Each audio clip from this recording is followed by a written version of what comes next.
Қазақстан Республикасының экологиялық заңнамасына сәйкес Интегра Констракшн KZ жауапкершілігі шектеулі серіктестігінің филиалы Ұлытау және Қызылорда облыстарындағы Қызылжар сексеуіл учаскелерінің автобұлақтау жүйесінің толық аяқталған салу кезінде пайдаланылатын Қызылорда облысы Арал ауданында орналасқан нөмірі 1 учаскеде кең таралған пайдалы қазбаларды өндіру кезінде бұзылған жерлердің қалпына келтірудің жұмыс жобасы бойынша ашық жиналыс түрінде қоғамдық тыңдау өткізіледі.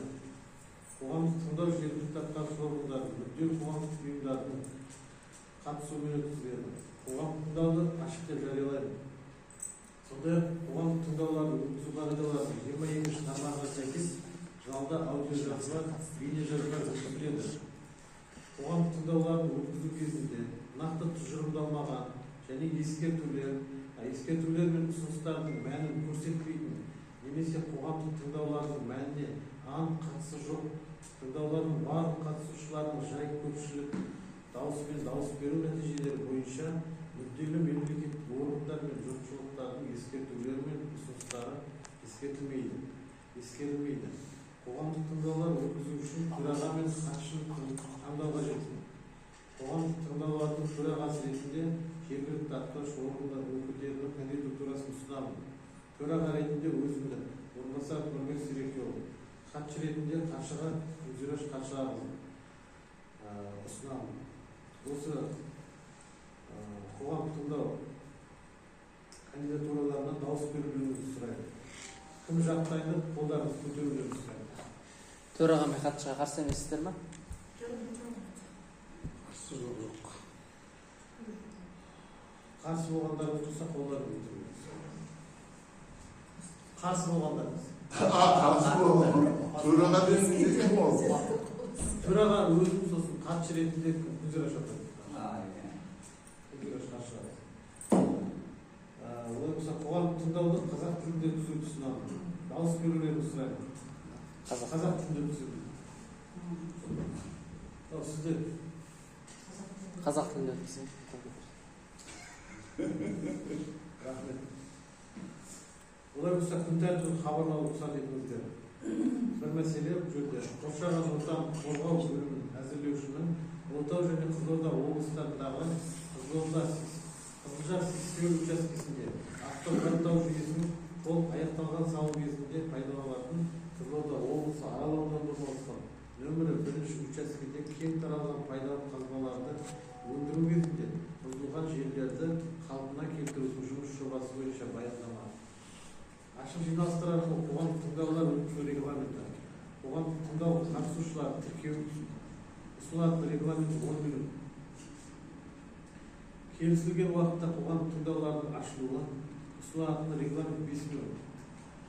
Баяндамашылардың сөз сөйлеуі ұсынылатын регламент 10 минут.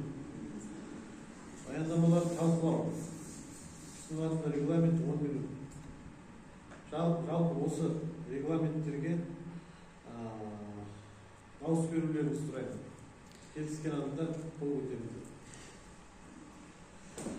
Баяндамалар бойынша қоғамдық тыңдауларға қатысушылардың ескертулер мен ұсыныстар тыңдалады. Баяндамашылар өз кезегінде қоғамдық тыңдауларға қатысушылардың ескертулері мен ұсыныстарына жауап береді. Ұсынылатын регламент 10 минут. Қоғамдық тыңдауларды қорытындылау. Оған да 10 минут. Олай болса, баяндамашы өзіңізді таныстырып баяндамаңыз.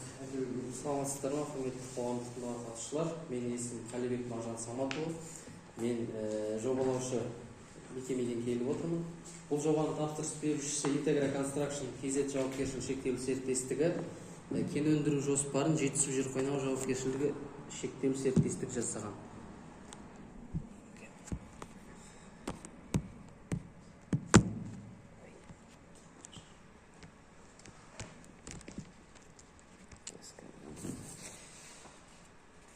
Осы аталған жоба бойынша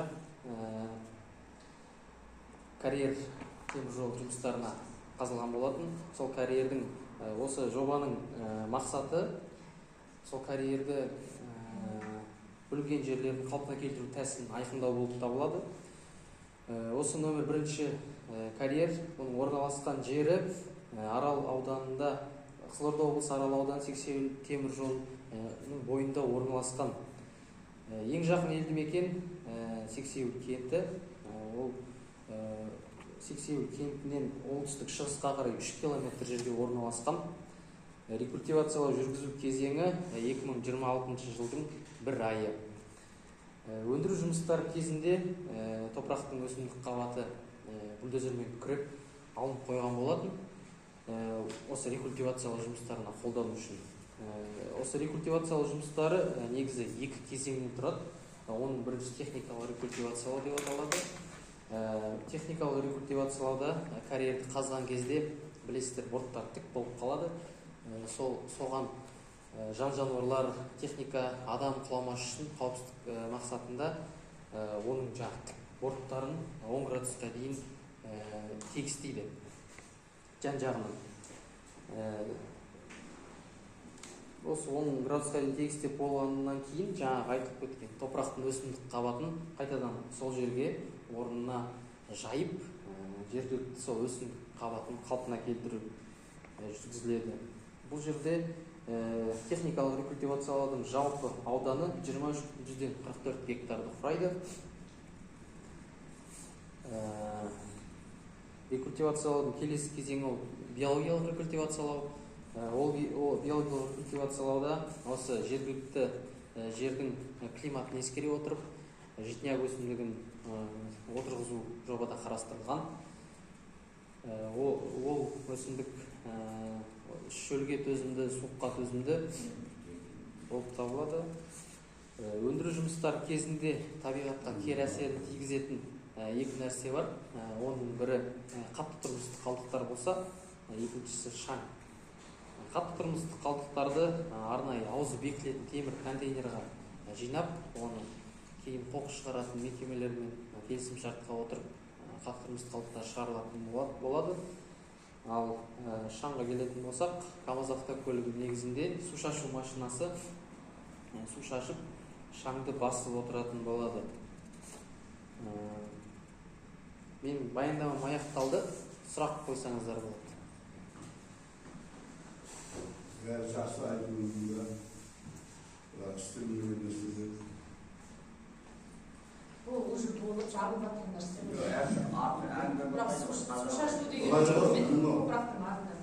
Ана адамдар келу керек қой, қатысу керек. Әнеугінде қатыспады. Қатысты ғой кісілер. Біреу келді де, деген кетті. Қазір оны біз бақырып, бір қапасына бар, әр жерден қасып жатыр. Аға, қазір орналасқан жерін көрсете кетейін. Көрсет. Оны күн мына аға, мына жерде. Бұл негізі 2013 жылы темір жолды салуға ашылған карьер. Бұның ауданы 2013 жылы 28 гектар болды. Сол өндіру жұмыстары аяқталғаннан кейін оның топырақтың қоры аяқталмай қалып қалған. Сол қалдық қорын өндіру жұмыстары жүргізілді осы 2025-26 жылдары. Оны айта кететін болсақ, көрсетейін қанша гектар екен. Сол 28 гектардың ішінде бастапқы карьерден біз 25 жылы рұқсатты 23-44 гектарға алдық өндіру жұмыстары жүргізу үшін. Бастапқы қазылған жерлер участок 1, участок 2, участок 3 деп көріп отырғандарыңыздай 7 гектар жер қазылған. Енді карьердің аумағы айтып тұр 28 гектар. Соның барлық өндіру жұмыстары жүргізілген жерге рекультивациялау жұмыстары қазір жүргізіліп жатыр. Мен жаңа жолда келе жатқанда көрдім. Борттарын тегістеп, техникалық рекультивациялау жұмыстары жүргізіліп жатыр. Міне рекультивацияның схемасы дәл осындай слайдта көріп тұрғандарыңыздай борттарын тегістеп, өсімдік қабатын қалпына келтіру жұмыстары жүргізіледі. Қазір барамыз, соның басын көріп. Барайық? Оны поливать темасыз сепкеннен кейін жатады. Қандай кетті бар? Талыңызша өсімдік қабаты. Житняк деген өсімдік егеді ғой. Қандай? Житняк. Житняк деген көп жылдық өсімдік. Және де ол Сол орнына төгіліп жатыр. себен қазған жерге. Қанша 20 деген мынадай апам болып қалған жер ғой. Оның бірінші жаңа борттарын тегістейді да, бір сай сияқты болып қалады. Оны кейін толтырмайды. Жан-жа борттарын тегістейді жаңа. мал құламаш үшін, адам құламаш үшін. Тік жағын бұзып тастайды ғой, тік жағын. 10 градусқа былай Иә, 10 градусқа дейін тегіс дейді да, жаңағы тегістер, жаңағы рекультивация жасалған жердің барлығына житняк өсімдігін отырғызады. Біздің қарсылығымыз жоқ та, бәрінде. Біздің ауылдың тек мына сырттан келген жігіттер жұмыс істеп жатыр ғой, істей берсін.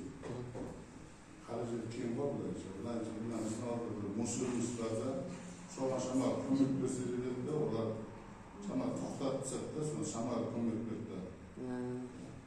Техникалық Иә, техникалық шамалы несінен көмек берсе, енді болды ғой карьерде. Біз енді оның басына барып, оны әлі ойлап істетпейміз бәрі, ол былайша істеп кетеді. Жаңа сіз айтып жатсыз ғой, бәрі, оның бәрі іс-әрекетті орындалған жоқ, былайша шындыққа келгенде. Жоқ, енді жасалады ғой аға. Енді бізге мына мусорымызға шамалы көмектессе болады, сол техника. Мына елдің айналасы мусор болып кетті, көбейді. Хаттамада ұсыныстар мен ескертпелер жазатын жер бар еді, соған енгізіп қойсақ болады. Ұсынысымызды. Сол басқа Біздің ағамыздың айтып отқан жаңағы мусор жиған ауылдың сыртында карьер жоқ қой, карьерді әлі салып бермей жатыр. Бірақ ана топырақ алған кезде, топырақ алады ғой жаңағы үйге пайдаланады, неге пайдаланады. Сол кезде ямалар болды ғой ауылдың сыртында. осындай Соған тек итеріп тастау ғой. Иә, погрузчиктермен итеріп ана сыртынан төгіп кеткен ғой енді біраз жерге дейін. Ана ямаға жақындап төкпейді. Жақындап төксе погрузчик итеріп жібереді ғой. Сол бері төгіп кетіп қалған. Бірақ істеліп жатыр ғой жылда осындай сіздер сияқты мекемелер келіп көмегін беріп кетеді. Бірақ әлі де ол таусылмай жатыр да. Соған көмек берсе деп тұрған ғой. Ана мусорды карьер жоқ та біздің үлкендер бар, апамдар жаңағы карьер сияқты бар. Соған итеріп берсе деген көрмек қой. Қазір хаттамаға. Басқа біз бәріне неміз ғой, қарсылығымыз жоқ. Тек мусорымыз тасырып түсіңдер. Сосын енді ана Шанхай беттің малдары ғой, жайылатын сіздер не алып жатқан жаққа. Дұрыстап кетсе, ертең көктемнің кезінде су толады ол жаққа, су ағады. Малдар түсіп кетіп жатса, ол да қиын. Су ішемін деп барып. Терең болады ғой енді карьерде. Неше метрде оның тереңдігі? Тереңдігі бір 3 метр ма, 4 метр ма сондай. Именно ол қатты тереңіз берді асырып. Жолда өтіп жүргенде көрген жоқсыздар. Жоқ, ана жерде алып жатқан көрініп қой, бірақ ол тереңдігі білмейміз. Сол ұстап істеп берсе, бұл басқа ешқандай сөз жоқ. Тағы да сұрақтарыңыз бар ма екен? болады. Басқа сұрақ болмаса қорытындылай береміз. Тыңдаулардың нәтижелері талқылаудан кейін айтылған ескертулердің ұсыныстарын ескере отырып, қоғамдық тыңдаудың хаттамасы рәсімделеді.